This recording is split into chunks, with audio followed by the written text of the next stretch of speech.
What's going on, guys? The Comics Kid 2099 here, and I want to talk to you about a graphic novel that I read somewhat recently, the Fantastic Four John Byrne Visionaries Volume 6. This collects issues 276 through 284 of the Fantastic Four, The Thing, issue 23, and Secret Wars 2, issue 2. So the sequel to Secret Wars, issue 2. And this has a couple of short 1 or 2 issue arcs, and then also a couple of longer running arcs in it. And the first arc was seated near the end of the previous volume, where Reed and Sue, they were living in this neighborhood kind of out in the middle of nowhere. Basically, they had their own secret identities trying to create a normal life for their son Franklin because they didn't want him to just have life with the Fantastic Four. They wanted him to have a normal childhood. And one of their neighbors believes that they are witches or demons, and she has called this exorcist to kind of get rid of these demons, and then hilarity ensues. And it's an alright story, but compared to some of the other stories that are in this book, it's not as good. But it is by no means a bad story. I have said before that I was not a huge fan of the first couple of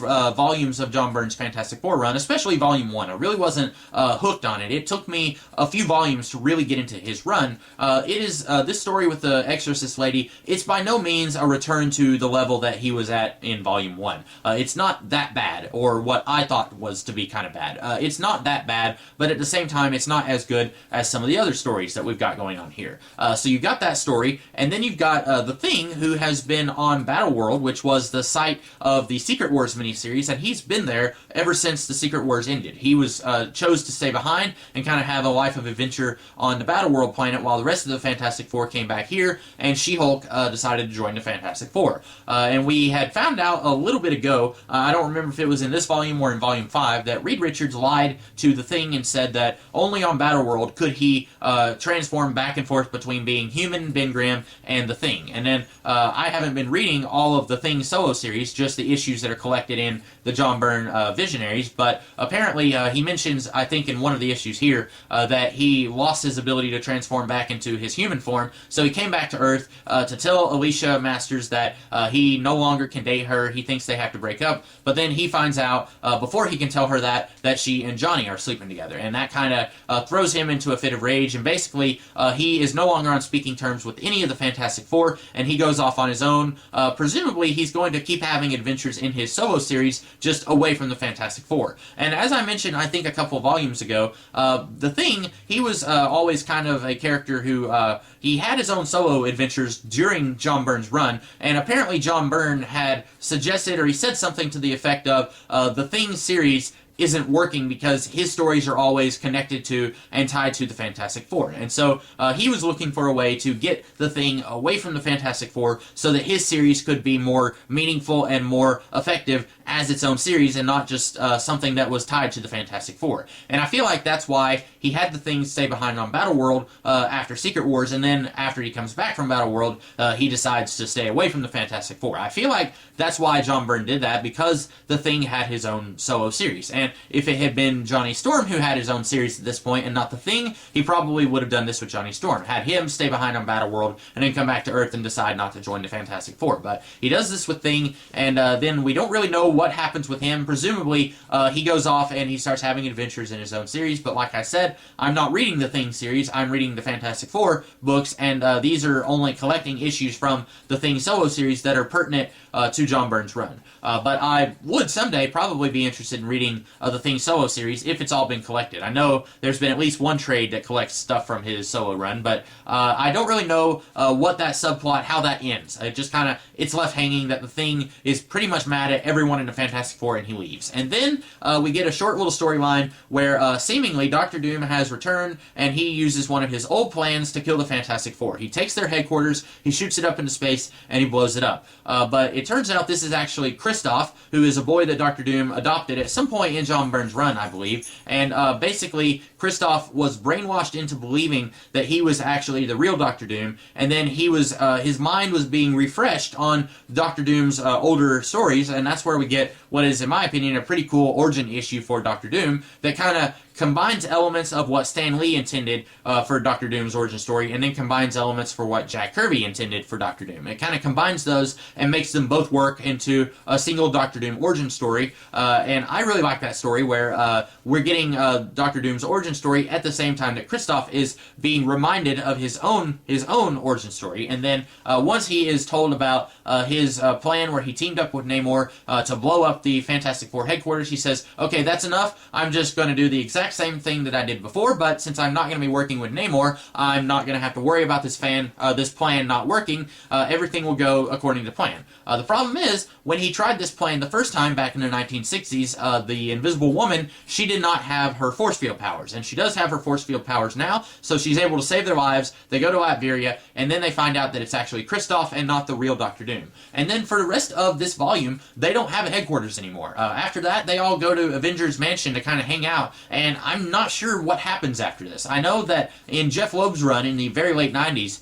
they rebuilt their headquarters in New York City. They rebuilt the Baxter Building. So I'm not sure if they go for another 20 years without having a Baxter Building. I don't know. I'm very curious to see how this impacts them. And I come from a lineage of reading the X-Men comics for most of my life. Not lineage, you know what I mean. I've read the X-Men comics pretty much for as long as I've been reading comics, and the X-Men, they lose their headquarters like once a month, and it's kind of stopped being a big deal. So when the Fantastic Four lose their headquarters here, it's kind of a big deal. They don't just go back to having a headquarters in the next issue. At one point, they're all kind of sort of like, oh man, our home is gone, all of our possessions are gone, and there's this other guy who, he had his own business in the Fantastic Four building, and all of his stuff is gone, and he's kind of sad about it. And this is a pretty big deal for the Fantastic Four, and I kind of forgotten what a big deal it would be like for a superhero team to lose their headquarters, since the X-Men do this all the time, and it's kind of just, we'll just build another headquarters. We do that all the time anyway. So I was kind of happy to see the Fantastic Four treating this like a big deal, like it is. Like, oh man, we lost their home. We're going to have to do something about this. And it takes several issues for them to decide that they're going to do something about this. In fact, in this entire book, they still haven't rebuilt their headquarters at the end of it. So I'm not even sure what their resolution to this is going to be. And then the final story is one that kind of sort of ties in with Secret Wars 2. And Secret Wars 2 is an event that I have not read. Basically, the Beyonder, where in the first Secret Wars miniseries, he kidnaps a whole bunch of superheroes and supervillains and brings them to Battleworld to fight each other. In this story, he goes to Earth to try and figure out what humanity is like. And he tries to figure out humanity. And it's kind of his story, and I've heard absolutely nothing good about Secret Wars 2. And I think this is all that I've read from that miniseries, and basically, this issue of Secret Wars 2 is not very good, but it's collected here because it kind of takes this subplot that was going on in the Fantastic Four and concludes it in the Secret Wars 2 miniseries, and then it goes back to Fantastic Four, where they're having their own story.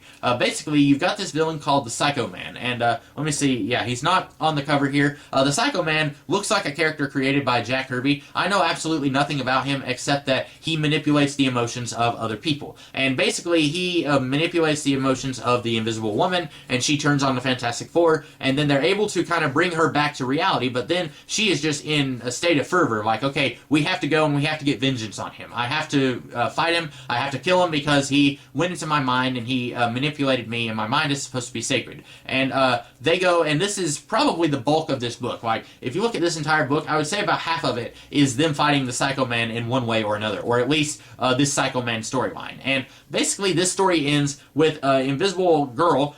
She's been called the Invisible Girl pretty much since she was introduced in 61.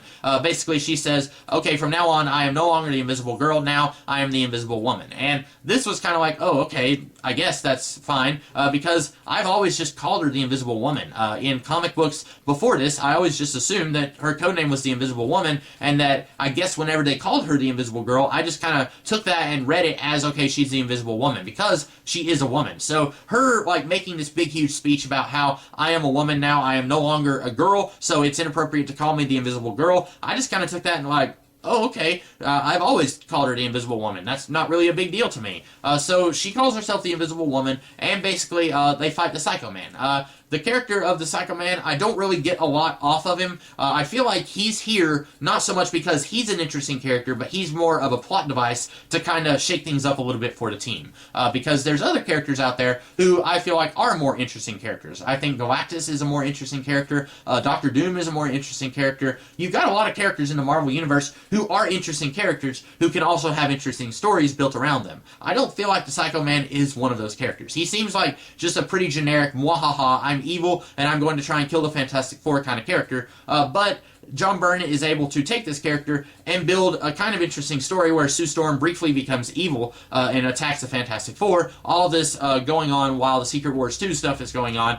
So it's a whole lot of chaos going on in the Marvel Universe. And then at the end of the story, Sue Storm kind of has a revelation about herself and says, from now on, I'm going to be the Invisible Woman. So while the character of the Psycho Man isn't that interesting, I do like the story that he's used in here. I thought it was a pretty fun story. I really enjoyed this idea of after he attacks them and then he flees to the microverse, then the Fantastic Four have to shrink themselves down and they have to find him and they have to fight him, or at least Sue Storm says they have to fight him.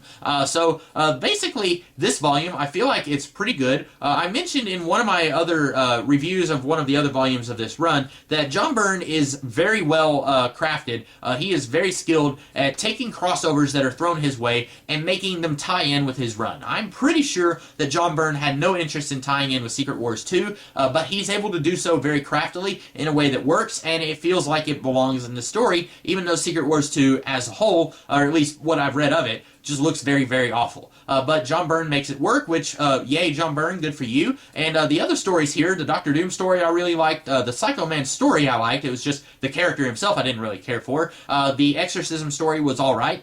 Pretty much, this is really good stuff. If this was an average or subpar story for the Fantastic Four, I think overall, Fantastic Four would be a very excellent series, a very excellent series of stories.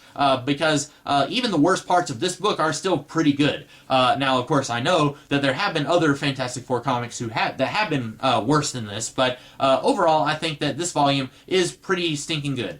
There's very little here to complain about, and what I did complain about, it's not really a big deal, if you know what I'm saying. But those are my thoughts on the Fantastic Four John Byrne Visionaries Volume 6. A little bit disjointed, but I feel like I kind of had a lot to say, and there wasn't really a good, clear, smooth way of me getting all my thoughts out there, so I was kind of jumping around a little bit.